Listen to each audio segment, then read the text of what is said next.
Hi, today we're going to be talking about the Golden Globe nominees and what I predict will win and what I really want to win.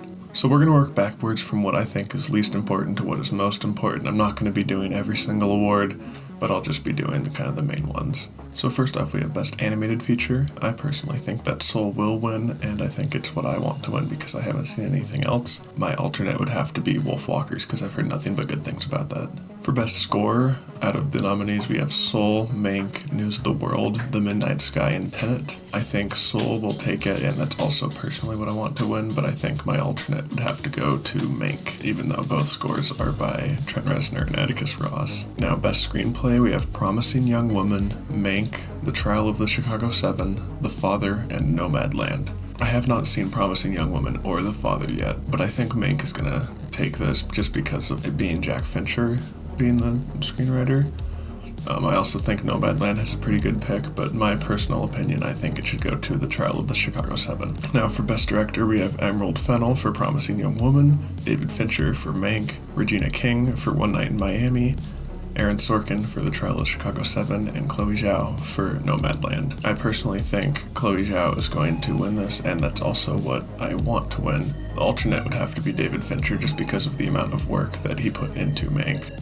I don't think Emerald Fennell has a chance just because she's brand new and she doesn't have quite the hype that Chloe Zhao has, and she's not as overdue as David Fincher. For Best Supporting Actress, we have Glenn Close for Hillbilly Elegy, Olivia Colman for The Father, Jodie Foster for The Mauritanian, Amanda Seyfried for Mank, and Helena Zengel for News of the World. The only one of these movies I've seen is Mank, so that's going to be my personal pick. As for my prediction, I think Olivia Colman is going to get it for The Father, just because she's really popular right now. I think Glenn Close is a good alternate. For Best Supporting Actor, we have Sacha Baron Cohen for The Trial of Chicago 7, Daniel Kaluuya for The Judas and the Black Messiah, Jared Leto for The Little Things, Bill Murray for On the Rocks, and Leslie Odom Jr. for One Night in Miami. I think Jared Leto shouldn't be here, and that is not an unpopular opinion. I recently watched that movie, and he was really not Golden Globe worthy for that, but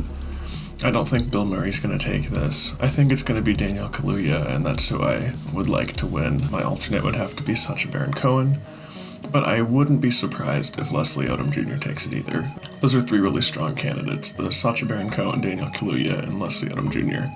So any of one of those take it, I would be happy. For Best Actress in a Comedy Musical, we have Maria Bakalova, Kate Hudson, Michelle Pfeiffer, Rosamund Pike, and Anya Taylor-Joy. I think that the pretty easy pick here is going to be Maria Bakalova. I think she has very good odds of winning this, and that's also my personal opinion of who I would like to win.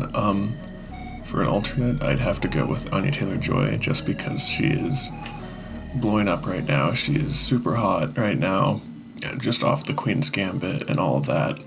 So I think that out of everyone else, I haven't really heard much buzz about anything else in that category, so yeah. For Actor Comedy Musical, we have Sacha Baron Cohen, James Corden, Lin-Manuel Miranda, Dev Patel, and Andy Samberg.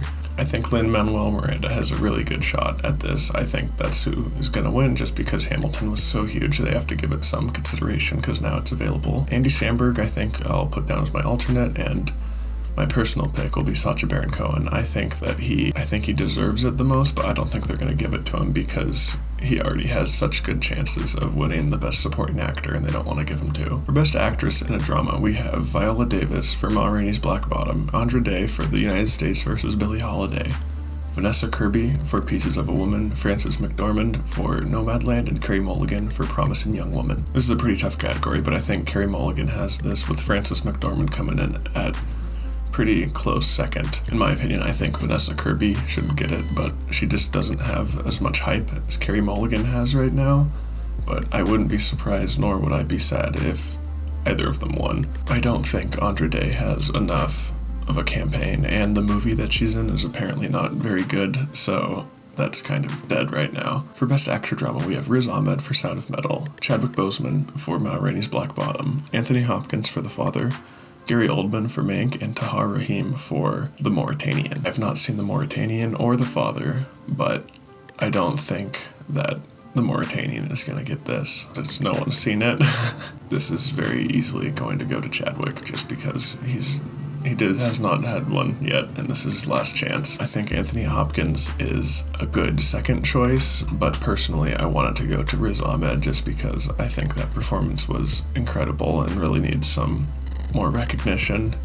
I know that Chadwick is going to get so many more awards and has been getting more awards than him, but I think in a different year Riz Ahmed could have this in the bag, but Chadwick Boseman just has so much hype around him and it's just all about him right now, and I wouldn't be upset if we won because I think that's what's going to happen, but I would really appreciate a Riz Ahmed victory. For Best Picture, Comedy and Musical, we have Borat's subsequent movie film, Hamilton, Music, Palm Springs, and The Prom. I've not seen Music or The Prom, but I've heard nothing but bad things about Music, and I haven't heard too many favorable things about The Prom, so I probably won't check either of them out. I personally think that this award is going to go to Hamilton, just because it was such a giant musical. We don't really get musicals like that anymore. They just kind of take over the world, and it's going to get some recognition finally. I would love to see Palm Springs win some things. That'll be my pick. I would love to see Palm Springs get this, but I just don't think it will. It's going to be between Hamilton and Borat 2. My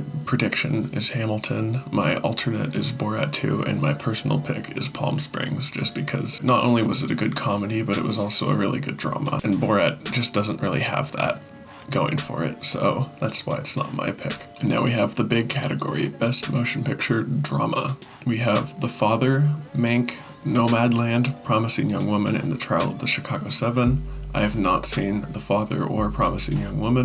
Nomadland just has all of the buzz going for it right now, but so does The Trial of Chicago 7. Chicago 7 seems like it was kind of built for award season, whereas Nomadland felt more personal. It was more of like a movie. Trial of Chicago 7 has a much better shot of getting the Oscar for this, but Nomadland, I think, will take the Golden Globe. My alternate is The Trial of Chicago 7. I did like Mank.